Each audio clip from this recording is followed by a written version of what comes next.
তেওঁলোকৰ কাৰণে সেইকাৰণে তেওঁলোকৰ কথাখিনি অলপ শুনিলোঁ যে তেখেতলোকে কি মত আছে বা খেতি কৰি আছে। ভাল লাগিছে, কিন্তু পৰ্যায়ক্ৰমে যেনেকৈ আমাৰ ছইল হেল্থ কাৰ্ড সেইখিনি হৈ আছে, মই আগতেও কৈছোঁ যে ছইল হেল্থ কাৰ্ডখন যদি কৃষকে ব্যৱহাৰ নকৰে তেতিয়াহ'লে it will just remain A card. সেইকাৰণে আমি ব্যৱহাৰ কৰিব লাগে। আৰু ছইলৰ নিউট্ৰিশ্যন, ছইল হেল্থ যেনেকৈ আমি কৃষকসকলক বুজাবলৈ মই কৈছিলোঁ যে আমাৰ নিজৰ শৰীৰ যেতিয়া কিবা অসুস্থ হওঁ, আমি কিবা হস্পিটেলত যাওঁ, টেষ্ট কৰি উলিয়াই যে কি দৰৱ দিব লাগে, ছইল হেল্থ কাৰ্ডখন একজেক্টলি তেনেকুৱাই ছইলৰ কাৰণে। চ' মাটিত কি প্ৰয়োজন সেইখিনি যেতিয়া আমি গম পাম, তেতিয়া ভালকৈ আমি সাৰেই হওক বা বেলেগ মাইক্ৰ'নিউট্ৰিয়েণ্টছেই হওক সেইখিনি আমি এপ্লাই কৰিব পাৰিম। সেইখিনি মই ভাবোঁ কৃষকসকলে বুজি পাব। আৰু তেখেতলোকে যিহেতু ইমান দিনে খেতি কৰি আছে, এগৰাকী কৃষকে কৈছে যে মই 96ৰ পৰা খেতি কৰি আছোঁ, তেখেতলোকে গোটেই কণ্ডিশ্যনছখিনি বুজি পায়। আৰু লগতে যেতিয়া অলপ বৈজ্ঞানিক পদ্ধতিৰে তেখেতলোকে ছাপোৰ্ট পাব, মই ভাবোঁ আমাৰ কৃষকসকলে আৰু উন্নত মানৰ খেতি কৰিব পাৰিব।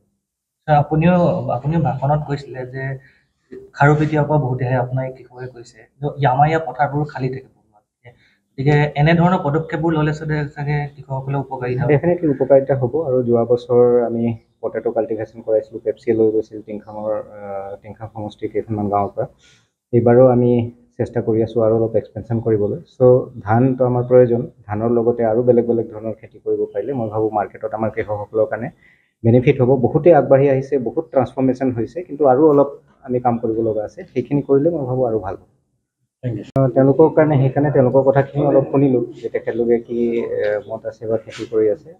ভাল লাগিছে, কিন্তু পৰ্যায়ক্ৰমে যেনেকৈ আমাৰ ছইল হেল্থ কাৰ্ড সেইখিনি হৈ আছে, মই আগতেও কৈছোঁ যে ছইল হেল্থ কাৰ্ডখন যদি কৃষকে ব্যৱহাৰ নকৰে তেতিয়াহ'লে it will just remain A card.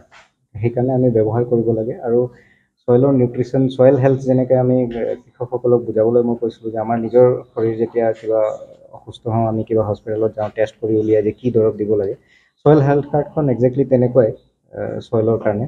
চ' মাটিত কি প্ৰয়োজন সেইখিনি যেতিয়া আমি গম পাম, তেতিয়া ভালকৈ আমি সাৰেই হওক বা বেলেগ মাইক্ৰ'নিউট্ৰিয়েণ্টছেই হওক সেইখিনি আমি এপ্লাই কৰিব পাৰিম। সেইখিনি মই ভাবোঁ কৃষকসকলে বুজি পাব। আৰু তেখেতলোকে যিহেতু ইমান দিনে খেতি কৰি আছে, এগৰাকী কৃষকে কৈছে যে মই 96ৰ পৰা খেতি কৰি আছোঁ, তেখেতলোকে গোটেই কণ্ডিশ্যনছখিনি বুজি পায়। আৰু লগতে যেতিয়া অলপ বৈজ্ঞানিক পদ্ধতিৰে তেখেতলোকে ছাপোৰ্ট পাব, মই ভাবোঁ আমাৰ কৃষকসকলে আৰু উন্নত মানৰ খেতি কৰিব পাৰিব। আপুনিও ভাষণত কৈছিলে যে খাৰুপেটীয়াৰ পৰা বহুতেহে আপোনাৰ কৃষকে কৈছে আমাৰ ইয়াৰ পথাৰবোৰ খালী থাকিব, গতিকে এনেধৰণৰ পদক্ষেপবোৰ ল'লে চাগে কৃষকসকলে উপকাৰিতা হ'ব। ডেফিনেটলি উপকাৰিতা হ'ব। আৰু যোৱা বছৰ আমি পটেটো কাল্টিভেশ্যন কৰাইছিলোঁ, পেপচিয়ে লৈ গৈছিল টিংখাং সমষ্টিৰ কেইখনমান গাঁৱৰ পৰা। এইবাৰো আমি চেষ্টা কৰি আছোঁ আৰু অলপ এক্সপেনশ্যন কৰিবলৈ। চ' ধানটো আমাৰ প্ৰয়োজন, ধানৰ লগতে আৰু বেলেগ বেলেগ ধৰণৰ খেতি কৰিব পাৰিলে মই ভাবোঁ মাৰ্কেটত আমাৰ কৃষকসকলৰ কাৰণে বেনিফিট হ'ব। বহুতেই আগবাঢ়ি আহিছে, বহুত ট্ৰান্সফৰ্মেশ্যন হৈছে, কিন্তু আৰু অলপ আমি কাম কৰিব লগা আছে। সেইখিনি কৰিলে মই ভাবোঁ আৰু ভাল হ'ব। Thank U.